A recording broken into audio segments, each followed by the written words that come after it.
Hi there, are you ready for tonight's story? Well, tonight we're going to read The Gruffalow's Child, and it's by Julia Donaldson. I'm not sure what a Gruffalo is, but this is about the Gruffalow's child. Are you ready?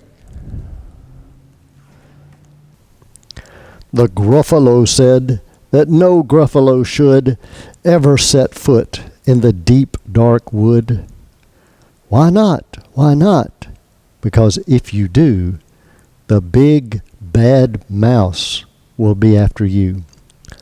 I met him once, said the Gruffalo. I met him a long, long time ago. What does he look like? Tell me, Dad. Is he terribly big and terribly bad? I can't quite remember, the Gruffalo said. Then he thought for a minute and scratched his head. The big bad mouse is terribly strong, and his scaly tail is terribly long. His eyes are like pools of terrible fire, and his terrible whiskers are tougher than wire.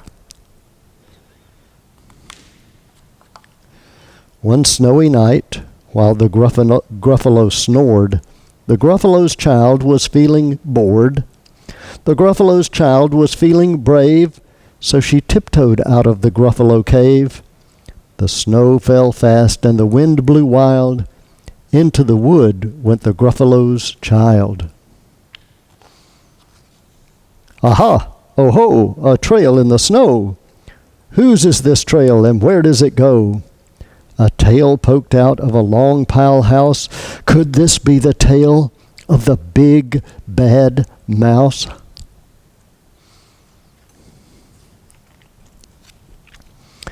Out slid the creature. His eyes were small, and he didn't have whiskers, no, none at all.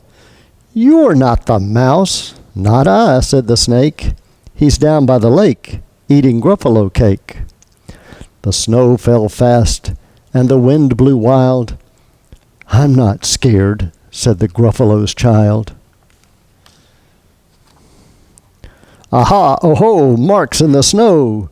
Whose are these claw marks? Where do they go? Two eyes gleamed out of a treetop house. Could these be the eyes of the big bad mouse? Down flew the creature. His tail was short, and he didn't have whiskers of any sort. You're not the mouse. Too-hoo, not I. But he's somewhere nearby eating Gruffalo pie. The snow fell fast, and the wind blew wild. I'm not scared, said the Gruffalo's child. Aha, oh ho, a track in the snow. Whose is this track, and where does it go? Whiskers at last, and an underground house. Could this be the home of the big bad mouse? Out slunk the creature. His eyes weren't fiery, his tail wasn't scaly, his whiskers weren't wiry. You're not the mouse. Oh no, not me. He's under a tree drinking Gruffalo tea. It's all a trick, said the Gruffalo's child, as she sat on a stump where the snow lay piled. I don't believe in the big bad mouse. But here comes a little one out of his house. Not big, not bad, but a mouse at least. You'll taste good as a midnight feast.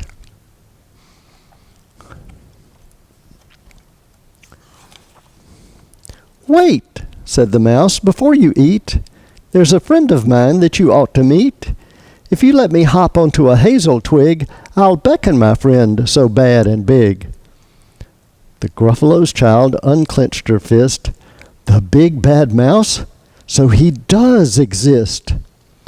The mouse hopped up on the hazel tree. He beckoned and said, just wait and see.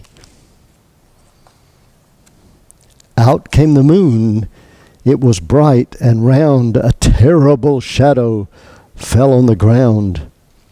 Who is this creature so big, bad, and strong? His tail and his whiskers are terribly long.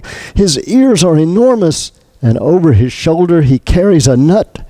as big as a boulder. But look, it's the little mouse up in the tree here. "Big bad mouse!" yelled the Gruffalow's child. The mouse jumped down from the twig and smiled. "Aha, oh ho, prints in the snow. Whose are these footprints? Where do they go?" The footprints led to the Gruffalow cave, where the Gruffalow's child was a bit less brave. The Gruffalow child was a bit less bored. And the Gruffalows snored and snored and snored.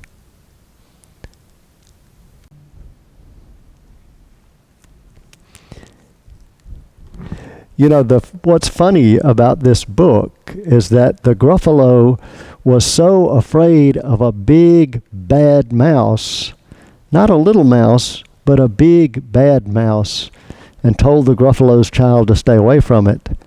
And even though the Gruffalow's child felt really, really brave, when the Gruffalow's child saw the shadow and thought it was the big bad mouse, the Gruffalow's child got afraid too.